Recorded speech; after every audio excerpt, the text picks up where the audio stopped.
আসসালামু আলাইকুম রহমতুল্লাহ। সুপ্রিয় শিক্ষার্থী বন্ধুরা, আলফা এডু পয়েন্ট চ্যানেলে তোমাদের স্বাগত জানাচ্ছি। কেমন আছো তোমরা? ভালো নিশ্চয়ই। আলহামদুলিল্লাহ, আমিও ভালো আছি। আজ আমি তোমাদের তৃতীয় শ্রেণীর গণিত বিষয়ের তোমাদের মূল বইয়ের 19 নং পৃষ্ঠার নিচের দিকে দেখো যে খালি ঘর পূরণ করি এই অংশের যে 6টি অঙ্ক আছে সেই 6টি অঙ্ক আজকে সমাধান করার চেষ্টা করব আমরা। এর পূর্বের ভিডিওতে আমি তোমাদের 19 পৃষ্ঠার উপরের দিকে যে 4 নাম্বার ছিল সঠিক উত্তরের পাশে টিক চিহ্ন দাও, এই 6টি অঙ্ক আমি তোমাদের করে দেখিয়েছিলাম। আশা করি তোমরা সেই ভিডিওটি দেখেছো এবং বুঝতে পেরেছো। আর যারা নতুন তারা আমার চ্যানেল থেকে পূর্বের ভিডিওটি দেখে আসতে পারো, তাহলে তোমাদের জন্য বুঝতে সুবিধা হবে। আর নিয়মিত ভিডিও পেতে আমার চ্যানেলটি সাবস্ক্রাইব করে বেল আইকনটি অন রাখতে পারো, তাহলে যখনই আমি নতুন কোনো ভিডিও দিব তখনই তুমি এর নোটিফিকেশন পেয়ে যাবে। আর যারা অলরেডি সাবস্ক্রাইব করেছো তাদেরকে অসংখ্য ধন্যবাদ। তো আজকে আমরা 19 পৃষ্ঠা দেখব। 19 পৃষ্ঠায় এখানে দেখো বলছে খালি ঘর পূরণ করি। তো এখানে বলছে সংখ্যাটি ৩৫০০.৫ একক। তাহলে আমরা যদি একক, দশক, শতক এইভাবে যদি আমরা হিসাব করে যদি আমরা করি, তো আমি তোমাদের একটু একক দশক যে একটা সূত্র দেখাইছিলাম, অর্থাৎ ঘর ছিল, সেই ঘরটা অনুযায়ী যদি আমরা করার চেষ্টা করি তাহলে তোমাদের বুঝতে একটু সুবিধা হবে। আমি সেভাবে। তো এখানে 1 নম্বরে দেখো বলছে যে সংখ্যাটি ৩৫০০.৫ একক। তো বোঝানোর জন্য আমি এই ছকটি ব্যবহার করতেছি। তোমাদের এই ছক ব্যবহার করে দেখাতে হবে এরকম না, এখানে সংখ্যা বসিয়ে দিলেই হয়ে যাবে। তো 3000 বলছে, তাহলে হাজারের ঘরে যদি আমরা 3 দেই, আর 5 শতক, তাহলে শতকের ঘরে 5, আর দশকের ঘরে কি বলছে 0, তাহলে এখানে 0 দিলাম, আর এককের ঘরে 5, তাহলে সংখ্যাটা কি হচ্ছে 3505। তাহলে এই জায়গায় তোমরা কি লিখবা 3505, এই হয়ে গেল। এরপরে এই 2 নম্বরে দেখো সংখ্যাটি 7000, তাহলে 7000-এর ঘরে কি দিব 7, আর 1 শতক, তাহলে শতকের ঘরে 1, 4 দশক, তাহলে দশকের ঘরে 4, আর এককের ঘরে 5, তাহলে সংখ্যাটা কি হবে 7145, 7145।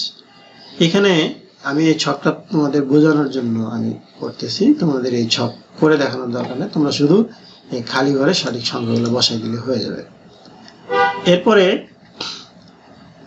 এখানে দেখো সংখ্যাটি 2000, তাহলে হাজারের ঘরে কি দিলাম 2, তারপরে 2 দশক, শতকের ঘরে কিন্তু কিছু বলে নাই, তাহলে শতক 0 থাকবে, 2 দশক, তাহলে দশকের ঘরে 2, আর 7 একক, এককের ঘরে 7, তাহলে সংখ্যাটা কি পাচ্ছি 2027।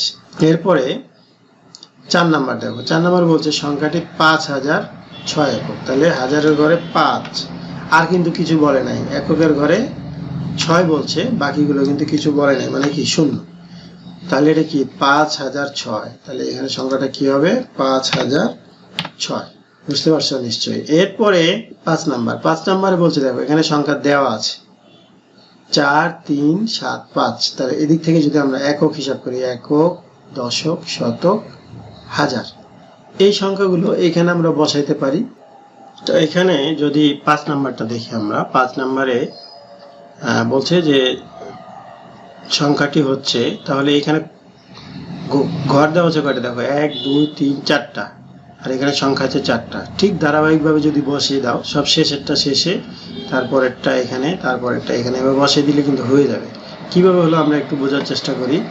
এখানে একক, দশক, শতক, হাজার, তাহলে হাজার এর ঘরে 4, শতকের ঘরে 3, আর দশকের ঘরে হলো 7, আর এককের ঘরে হলো 5, তাহলে এটা কি হলো 4375। এখানেও আছে 4375, আমরা ঠিক ওইভাবে এখানে বসাই দেব 4327.5 75 হয়ে গেল। এরপরে আর একটা অঙ্ক আছে, আমরা একটু দেখি। 6 নাম্বার অঙ্কটি হলে আজকে যে আমরা 5-এর খালি ঘর পূরণ করি এই অংশ করতেছি, তাহলে এটা শেষ হয়ে যাবে। তো এখানে আচ্ছা, এখানে দেখো 6 নাম্বারটায় এখানে একক, দশক, শতক, হাজার, অযুত।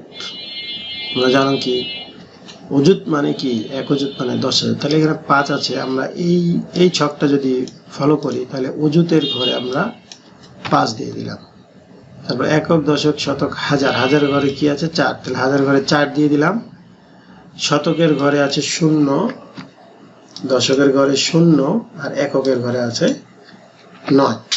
তাহলে সংখ্যাটা কিন্তু 54,009। এখানেও দেখো 54,009। এই ফাঁকা ঘরগুলোতে আমরা কিভাবে বসাবো? ঠিক ধারাবাহিকভাবে যেভাবে আছে যদি বসাই দিই তাহলে হয়ে যাবে। সংখ্যাটি হচ্ছে এই যে এখানে যদি দিই 5 অযুত, এই যে 5 অযুত, তারপরে কত হাজার? 4,000। তাহলে শতক কত? 0। দশক কত? 0। একক কত? 9। এখানে দেখো 54,000 কিভাবে হয়। এই যে 5 অযুত আমরা বলতেছি, 5 অযুত 4,000।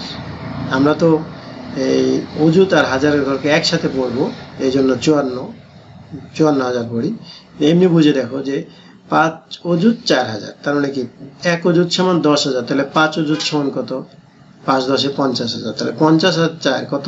54,000। একইভাবে পড়া যায় আর কি, 54,009। তো এই ছিল আজকের ভিডিও। এখানে 19 পৃষ্ঠার যে 5 নং খালি ঘর পূরণ করি, এখানে মোট 6টি অঙ্ক ছিল। সেই 6টি অঙ্কের সমাধান করে আমি দেখানোর চেষ্টা করলাম। আশা করি তোমরা বুঝতে পেরেছ। তোমরা তোমাদের খাতায় ছক করে সুন্দর করে এগুলো যে খালি ঘরগুলো আছে এই খালি ঘরগুলো পূরণ করে তোমরা শ্রেণী শিক্ষককে সমাধানটি দেখাতে পারো। আশা করি তোমরা বুঝতে পারবে এবং করতে পারবে। এরপরও যদি বুঝতে সমস্যা হয় তাহলে তোমরা কমেন্ট সেকশনে জানিও, আমি উত্তর দেওয়ার চেষ্টা করব। আজ এই পর্যন্তই, কথা হবে পরবর্তী ভিডিওতে। সেই পর্যন্ত মহান আল্লাহ তাআলা আমাদের সকলকে ভালো রাখুন। আল্লাহ হাফেজ। আসসালামু আলাইকুম ওয়া রাহমাতুল্লাহ।